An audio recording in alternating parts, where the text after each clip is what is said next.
अहिंसा तीर्थ प्रणेता, अहिंसा तीर्थ प्रणेता, जय जय हो भारत गौरव, राष्ट्र संत प्रमुख सागर। स्वर्णिम स्वर्ण जयंती का अवसर ये महान है, मिलकर हम मनाएंगे, गुरुवर देश की शान है, प्रमुख सागर। जय हो गुरुवर, प्रमुख सागर, जय हो गुरुवर।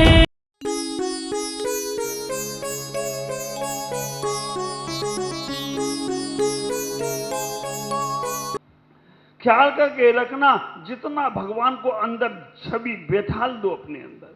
जब कहीं जाओ, कहीं भी आंख बंद करके बैठो तो भगवान की ही छवि नजर आना चाहिए। विचार करना, मंदिर में जब भगवान के पास जाओ तो आप अलग दृष्टि से देखो, और जब ध्यान करने बैठो तब आंख बंद कर सकते हो, लेकिन अगर मन भटक रहा हो तो आंख बंद कर ध्यान नहीं करना। ख्याल करके रखना, बहुत से लोग बोलते हैं महाराज मेरा मंदिर में मन नहीं लगता है, मेरा माला फेरने में मन नहीं लगता है, मैं क्या करूं? मेरे पास बहुत सुंदर सा तरीका है।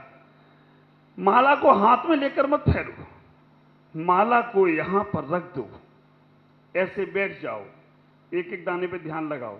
एक दाने पे मंत्र हो गया, तब दूसरे दाने पे मंत्र जाए, तीसरे पे, तुम्हारा मन भटकेगा नहीं, और मन भटका दाना खिसक जाएगा। ख्याल करके रखना, मन भटका दाना खिसक जाएगा, फिर दोबारा से चक्कर करना पड़ेगा। इसलिए आंख बंद करके ध्यान और आंख खोलकर प्रभु के दर्शन होना चाहिए। हमें इतना ही विचार करना। एक चीज और दे रहा हूं मैं आपको, आपके जो आसन है बैठने के, ये मंदिर के आसन, ख्याल करके रखना, ये चटाई पर हम बैठकर जो पूजा और पाठ कर रहे हैं, पूजा का फल क्यों नहीं मिल पा रहा है? क्यों? क्योंकि हमारे आचार्यों ने कहा जमीन पर बैठकर पूजा पाठ धर्म ध्यान नहीं करना चाहिए। जमीन पर बैठकर पूजा पाठ धर्म ध्यान करने से दरिद्रता आने वाली है, जमीन में चले जाओगे। पत्थर पे करना चाहिए, पत्थर की शिलाओं पर करना चाहिए, वहां की एनर्जी मिलेगी, क्योंकि वो जीवंत हैं। ये आर्टिफिशियल हैं, इनको कहां से कैसे बनाया गया है। हमारे पास प्लास्टिक की चटाई भी नहीं होना चाहिए। कहोगे महाराज जी बड़े खतरनाक आ गए, प्लास्टिक की चटाई के अलावा और कहां से लाएंगे? ख्याल करके रखना, प्लास्टिक की चटाई, ऊन के आसन हमारे नहीं, चमड़े के आसन हमारे नहीं होना चाहिए। हमारे आसन खुद के बने होना चाहिए। सबसे अच्छा आसन पूजा पाठ ध्यान स्वाध्याय के लिए है डाब का आसन। आप विचार करके रखना, सारी पूजा पाठ जो भी तुम करते हो, हजारों बार पूजा पाठ करना, एक बार डाब के आसन पर बैठकर पूजा पाठ करके देख लेना। हरवंश पुराण में उल्लेख आया, हरवंश पुराण में जब नारायण श्री कृष्ण मथुरा से गए द्वारका में जब गए, जब द्वारका में वो समुद्र के किनारे बैठे हैं, हरवंश पुराण में कहते हैं कि वहां पर 3 दिन तक उन्हें डाब के आसन पर बैठ के साधना करी, और डाब के आसन पर बैठ के साधना करी तो समुद्र ने रास्ता दे दिया, और अंदर जाकर उनकी द्वारका नगरी की रचना हो गई। सबसे श्रेष्ठ आसन है डाब का, और मिल जाता है। लकड़ी के आसन पे भी नहीं बैठना चाहिए, प्लास्टिक के आसन पे भी नहीं बैठना चाहिए, ऊन के आसन पे भी नहीं बैठना चाहिए, चमड़े के आसन पे भी नहीं बैठना चाहिए, जमीन पर बैठकर भी पूजा पाठ नहीं करना चाहिए, क्योंकि हम करते भी हैं और उसका फल भी प्राप्त नहीं हो रहा है। तो कहा 5 प्रकार के आसन। पहले नंबर पर सबसे श्रेष्ठ डाब का आसन मिल जाए। आप छोटा सा आसन है, लेकर आओ घर से आप, और आप बिछाइएगा, नीचे कुछ भी बिछा रहे, आप डाब का आसन बिछाओ और बैठ जाओ, उस पर पूजा पाठ करो। अगर देखा नहीं हो तो मैं कल दिखा दूंगा, मेरे पास है। दूसरे नंबर पर वो नहीं है, आप सफेद आसन बना लीजिएगा अपना, रेशम का नहीं, सफेद आसन कपड़े का बना लीजिएगा, सूती आसन हो। आप आइएगा और रेशम का वो अपना सूती आसन, सफेद आसन पर बैठ कर पूजा करो। शुद्ध बनाओ, जैसे बस शुद्ध होते हैं वो आसन भी धो।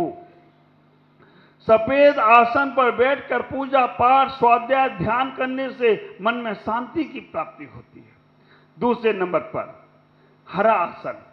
हरे आसन पर बैठकर पूजा पाठ करने से हमारे अंदर निर्भीकता आती है, रोगों का शमन होता है।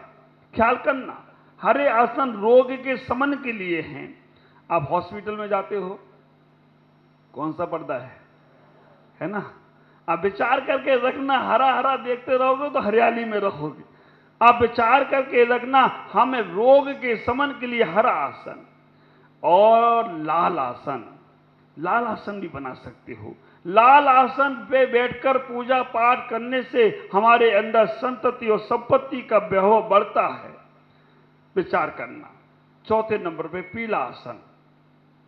पीले आसन पे बैठकर पूजा पाठ करने से हमारा वैराग प्रबल होता है, हमारा वैराग मजबूत होता है, संयम और चारित्र में हमारा संलग्न मन होता है। पीला कलर वैराग का प्रतीक है। ये पांचों कलर, सफेद शांति का प्रतीक, हरा निर्भीकता का प्रतीक, लाल उत्साह का प्रतीक, पीला वैराग का प्रतीक और पंच कपड़ों का ही बना लो तो सबसे ज्यादा अच्छा। हमारे क्या नाम उनका, शैलेश जी, हम जब प्रवेश करे तो उन्होंने तो पंचरंगा कपड़ा पहन रखा। मैंने कहा एक तो गजब हो गया, सारा तरफ से इन्हें सब कुछ, पांचों परमेष्ठी का वस्त्र इनके शरीर में देखा। मुझे लगा चलो कोई तो पांच परमेष्ठी का सम्मान कर रहा है, लेकिन अब सब लोग नहीं करने लगना, नहीं तो उनकी वो मालूम ही नहीं पड़ेगा कि वो और तुम में अंतर क्या रहा। लेकिन 5 कलर का कपड़ा बना लूं और उस पर बैठ के करो, इसमें दोष नहीं लगेगा। नहीं तो तुम अभी कहोगे पंच परमेष्ठी के कलर पर बैठ गए तो दोष लगेगा। बड़ी दुकान खराबाती चालू हो जाती है 1 मिनट में। नहीं, पंच परमेष्ठी का कपड़ा ना रखें, अलग अलग रखें, नहीं तो तुम झंडे को भी बैठ जाओगे तुम दिक्कत हो जाएगी और बाद में कहोगे महाराज जी को प्रमाण बना लोगे कि महाराज ने बोला है। पंचरंगी कपड़ा का ना बनाए, अपने अलग अलग। और सबसे श्रेष्ठ आसन है डाब का। आप करिएगा इसका, आप देखेंगे आपके पूजा का फल भावों से ही होना है, लेकिन द्रव शुद्धि भी जरूरी है। द्रव की शुद्धि होगी तो जीवन बहुत आनंदित होगा। कल अपने अपने आसनों को जरूर बनाएं और आज इतना ही कहूँगा, घर से चावल लेकर जरूर आएं। मंदिर की हम चाहते ही हैं और जितने लेकर, आज आप थोड़े थोड़े लाए थे या ज़्यादा लाए थे? सब चढ़ा के गए। हमसे हमारे ओम जी ने पूछ लिया रास्ते में, महाराज हमारी जेब में अगर 100, 1000, 500, 2000 वो भी सब डाल के जाना चाहिए कि?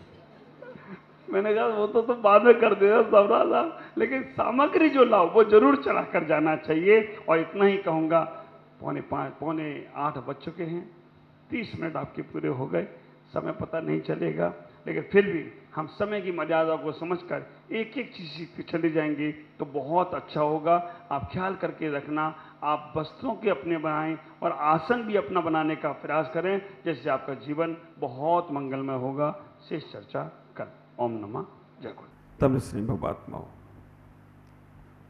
बहुत प्यारी सी चर्चा हमारी चल रही है। मंदिर क्या है? मंदिर के संबंध में हमारी जो चर्चा चल रही है, हमें मन को मंदिर बनाने का प्रयास करना है, तन को मंदिर बनाने का प्रयास करना है, जीवन को मंदिर बनाने का प्रयास करना है। बाहर के मंदिर में हम अनादिकाल से आ रहे हैं, बाहर की दुनिया में अनादिकाल से जी रहे हैं, बाहर के वैभव को हम बहुत बार देख चुके हैं, बाहर के वैभव को हम बहुत बार जी चुके हैं। लेकिन एक बार इस तन को मंदिर कैसे बनाना चाहिए, वो सारी की सारी चर्चाएं आपको हम व्यवहार के माध्यम से समझाने का प्रयास कर रहे हैं। घर से आप जब निकलते हैं तो आप स्नान करके निकलते हैं, वो भी एक मंदिर का ही अंग है, वो भी एक पूजा का ही अंग है। आपके मन में ये भाव आना चाहिए कि मैं स्नान कर रहा हूं तो मंदिर के लिए कर रहा हूं, वहीं से पूजा शुरू हो गई। आप विचार करना, रास्ते में भी आ रहे हैं, आप जो जीवों को बचाते हुए आ रहे हैं और जो मौन पूर्वक आ रहे हैं, ख्याल करके रखना, घर से जब मंदिर के लिए निकलते हैं तो मौन पूर्वक निकलना चाहिए।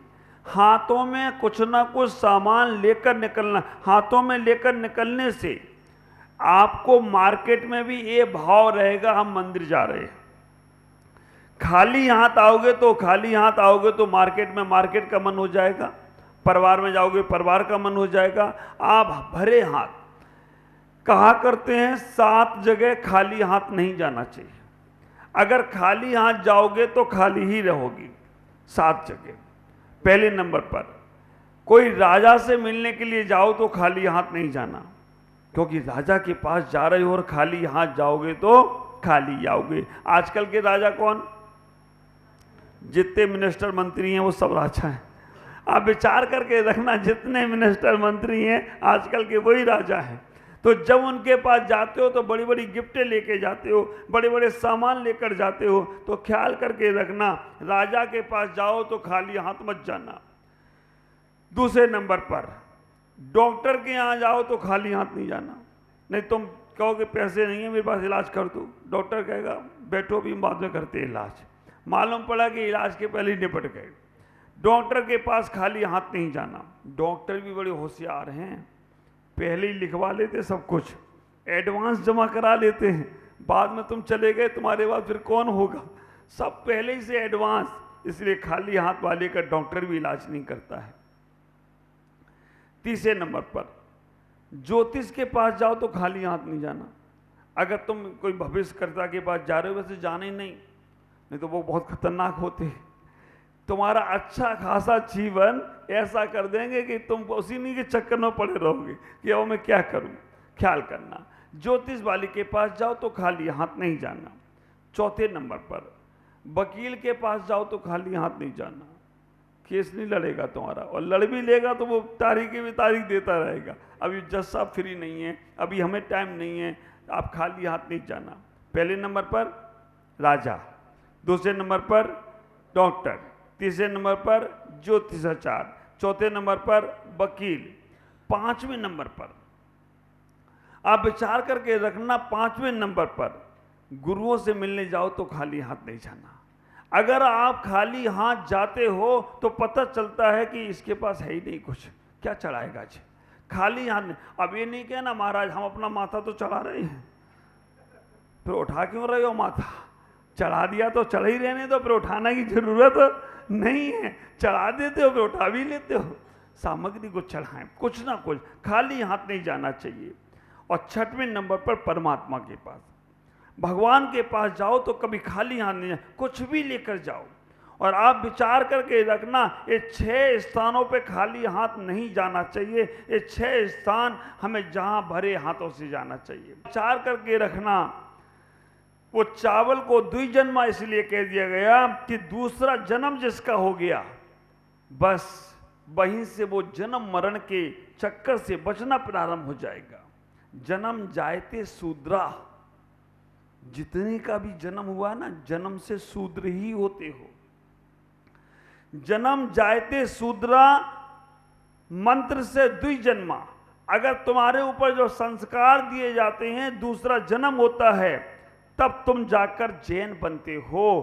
45 दिन के बाद 45 दिन तक वो घर शूद्रों का हो जाता है। घर नहीं हो जाए तो माँ तो शूद्र हो ही जाती है, छूना नहीं चाहिए उसको, ख्याल करके रखना। और 12-13 दिन तक घर में पूजा पाठ नहीं होती है, हो गया ना शूद्र का काम। आप विचार करके रखना, 45 दिन के बाद उस बच्चे को मंदिर लेकर आते हैं, उसे जैन बनाने के संस्कार देते हैं।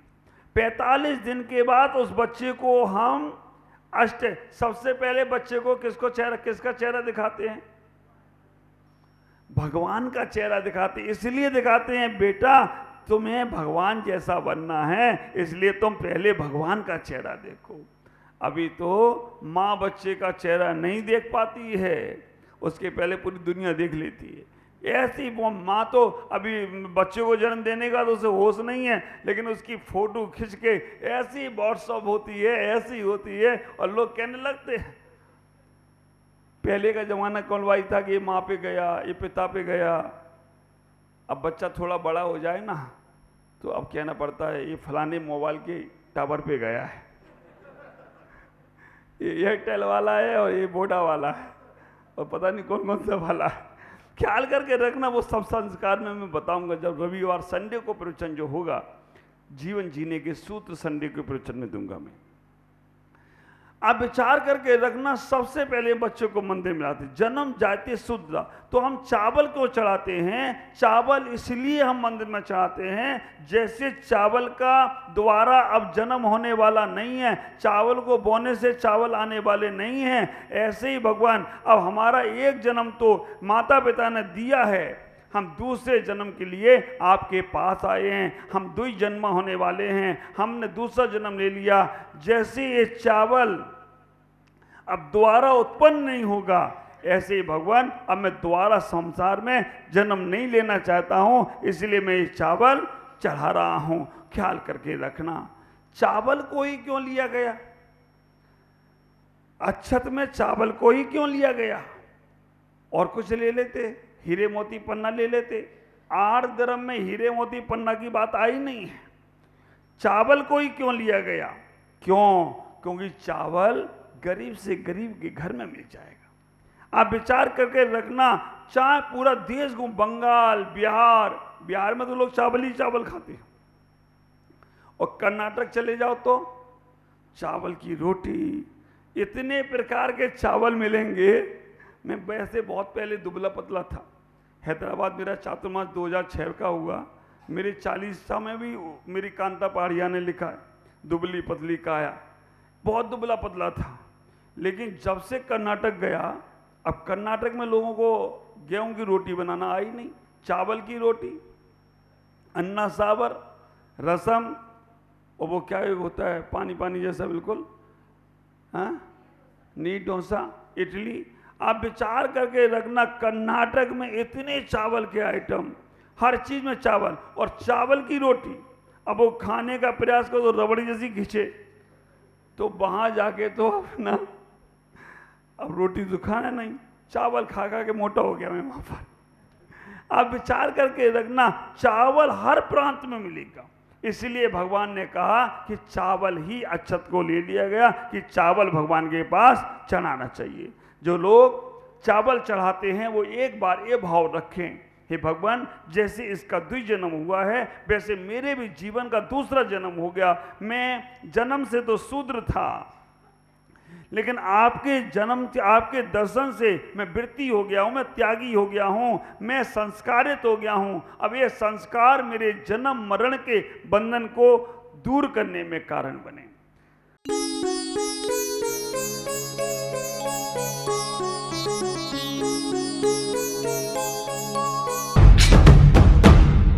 अहिंसा तीर्थ प्रणेता,